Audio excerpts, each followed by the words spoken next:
je travaille à France Info, la chaîne de télé, depuis 2 ans. Et avant ça, j'ai bossé pendant longtemps à France 24, où j'avais monté Les Observateurs.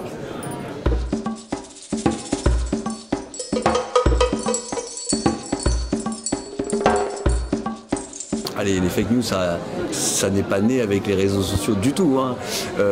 Les fake news, je pourrais remonter à une histoire des fake news qui remonte au Moyen-Âge, peut-être même encore avant. Peut-être que les hommes préhistoriques faisaient des fake news, j'en sais rien. Mais par exemple, je sais pas moi, on retrouve des fake news dans toute l'histoire de la Renaissance, du Moyen-Âge. Les premiers journaux aux États-Unis étaient pleins de fake news, on peut en retrouver partout.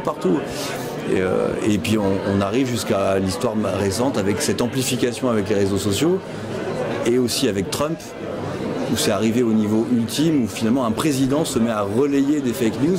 Mais non, cette histoire des fake news, elle est ancienne. Elle est aussi ancienne que le monde en fait.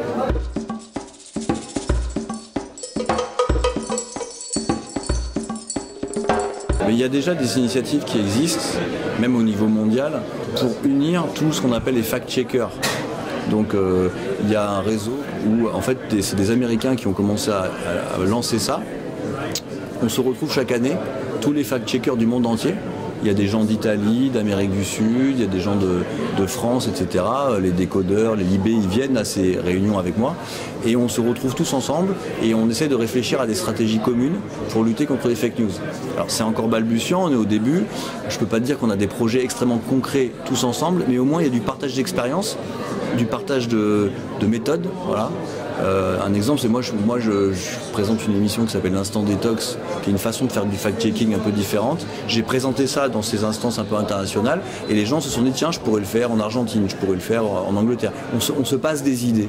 Voilà. C'est un début, mais je pense que c'est important effectivement que les journalistes dans le monde s'échangent et échangent et cèdent sur ces sujets-là.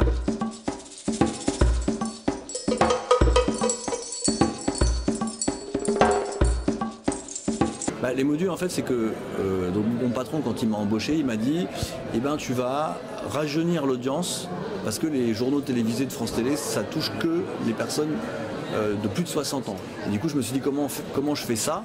Et on a mis en place une stratégie où tout ce qu'on fait, on le fait à la fois sur les réseaux sociaux, le web et la télé. Pourquoi? Parce que comme les jeunes ont déserté la télé, je vais aller les chercher ailleurs. Ça, c'est la première technique, c'est aller les chercher là où ils sont, les réseaux sociaux, le web. Et deuxième chose, c'est que je pense qu'il y a toute une série de codes qui avaient été créés de longue date par les journalistes, des codes qui fonctionnent très très bien dans un journal télévisé, mais qui ne correspondent plus du tout à la façon de consommer l'info des jeunes. Et donc, il fallait comprendre comment les jeunes avaient envie de consommer l'info, qu'est-ce qui les intéressait. Mais un des choix éditoriaux qu'on a fait, c'est de dire je pense qu'on peut ajouter de la légèreté au milieu de l'info sérieuse. Toutes les infos que tu vas voir sur les modules de France Info, c'est des infos qui sont vérifiées, validées, avec la même rigueur que dans n'importe quelle rédaction. Par contre, moi je vais m'autoriser à mettre un gif, à mettre un sketch un peu humoristique, à rajouter un ton un peu décalé, pas parler avec le même ton journalistique qu'on a tant entendu. Tu passes un bon moment, c'est pas ennuyeux et en même temps, je t'apporte des informations.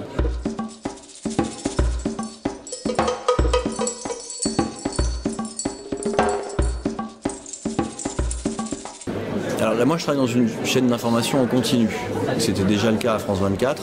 Dans une chaîne d'information en continu, ça va très vite. Donc c'est important d'avoir un travail de fact-checking très rapide. Donc le principal problème qu'on peut avoir, c'est breaking news au Burkina, attaque contre l'ambassade française au Burkina, attaque contre le quartier général de l'armée. Et là, on a un flot d'images qui arrivent des réseaux sociaux et on ne sait pas laquelle est vraie, laquelle est fausse. Et à ce moment-là, quand on va aller très vite, parce qu'on est une chaîne d'infos en continu, on peut dégainer tout de suite, tu as besoin d'images et tu n'as pas de correspondant sur place et les télés n'ont pas encore dégainé leurs images. Donc tu te retrouves face à énormément d'images et tu ne sais pas comment les traiter. Et c'est là qu'intervient le fact-checking qui est vachement important. C'est que tu vas prendre image par image et appliquer un certain nombre de techniques et d'outils et d'enquêtes journalistiques pour définir lesquelles tu peux passer à l'antenne parce que tu penses qu'à 80% elles sont sûres ou à 100% elles sont sûres. Et éliminer toutes les fausses informations.